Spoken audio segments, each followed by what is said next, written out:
Hey everyone, good Monday morning and welcome back to my Facebook Live. This is day number 6 now. I went live every single day last week and here we are on Monday, going live again, joining you guys.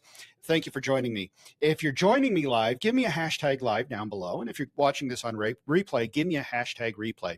Today, I'm going to share with you guys some advice that I got from my swim coach, the great late Dick Costin, who was just an amazing coach and ran an amazing program. And I know, you're looking at me, you're like, Josh, you were on swim team. Yes, it was years and years ago, but I've taken his advice and I've applied it to a lot of things in my life, including building my business. And this is something that now I've passed on not only to my children, but also passing it on to my business clients. And now I'm going to pass it on to you. And the concept for today, so let's dive right into it. Again, I love your comments. Please leave comments. Please, please, please. I want to come back to them and revisit them, but I'm not going to look at them. They're right here. That's why I keep pointing off to the screen there. They're right there. But I want to start your Monday out right. And so here's the advice. Here is what I learned from swim team, from my swim coach, and it is this: slow is smooth and smooth is fast. So I learned that from my swim coach years ago, because what he was talking about, just to give you context, was he really focused on form, on not just raw power in the water, but what gave us speed was proper form. So we practiced our form, we practice our strokes, we practice our kicks, we practice everything, our pulls, we practice them slowly. That was the key, was practice them slowly, slow down. And then once we learned them slow, once we'd set that foundation, that we had that muscle memory of how to, do and I'm not even doing it justice, right? But like doing the freestyle pull or the breaststroke or the butterfly backstroke. Once we'd gotten that down to where it was just muscle memory, then it was speed it up, right? Then it was just repeat it, but repeat it faster and faster and faster. And what happened was he created several championship teams with this method, and he was coach of the year several times.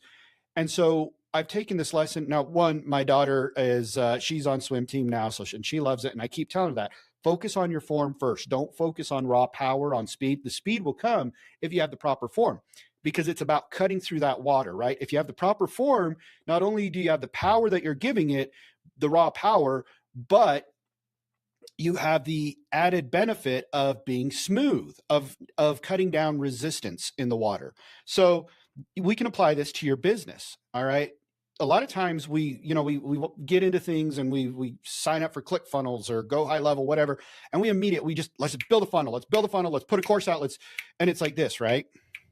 When really what we should be doing is thinking and planning. In fact, I got a whiteboard right in front of me, right behind the camera here. And it says right across the top, it says, to achieve the core result of my course, my client will have to. And that's the basis there. That way I can trim the fat. I can get right to the meat of things. I can give them what they want. And then I know, and that slows me down, right? That slows me down to think through it instead of just start vomiting stuff up like I'm doing here on Facebook the last week. I promise these are going to get better, guys, right? 1% better every day. The point is slow down.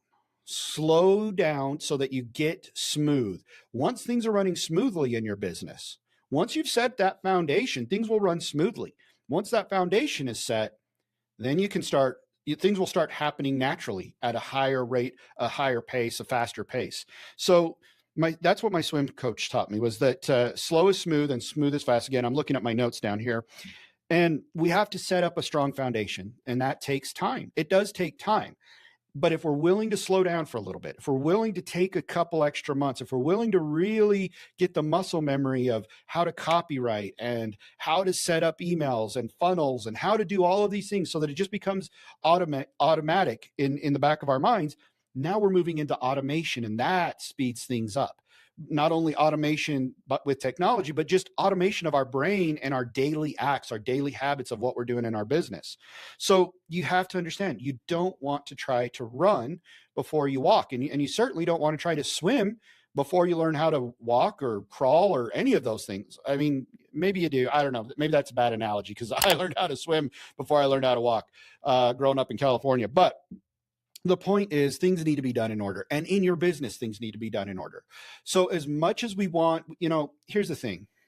Listen, guys, you hear about overnight successes all the time. Overnight successes, like you didn't hear about this guy and then boom, they had $1 million day. But you know what?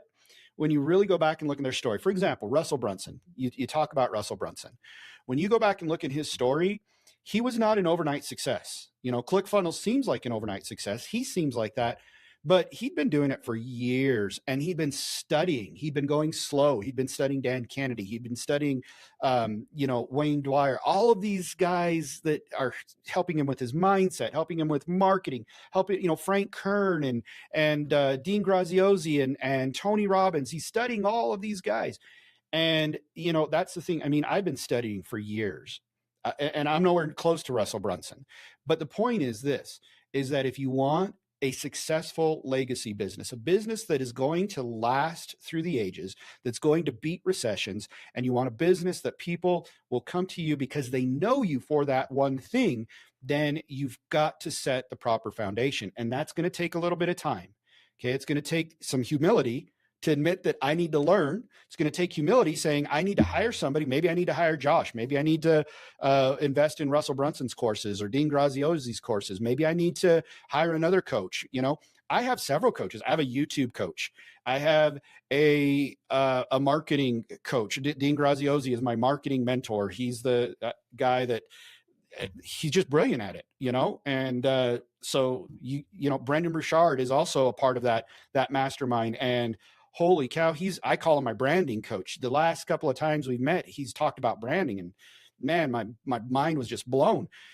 So it's okay to admit that you need a coach. And by the way, don't ever hire a coach who doesn't have a coach themselves, because if somebody thinks they know it all, they might at that moment, but life moves so fast that they're going to get behind, and you don't want to be behind because you're following somebody who's behind. So anyways, the point is, slow is smooth and smooth is fast. Once you get smooth, once things become automated, once they become second nature, once you know exactly what you're doing, you can speed up. So give me a comment. Let me know what you think. Like and share this video. Again, thanks for joining me. I will get to all of your comments. If you were here, give me a hashtag live. If you're watching this on replay, give me a hashtag replay. Let me know what you think. And I'm hoping that I'm bringing you guys value and helping you as you think about your days and your weeks. This week, think about that. Think about slow is smooth and smooth is fast. That's what I want you to think about. So I'll talk to you guys tomorrow. We'll see you later. Bye.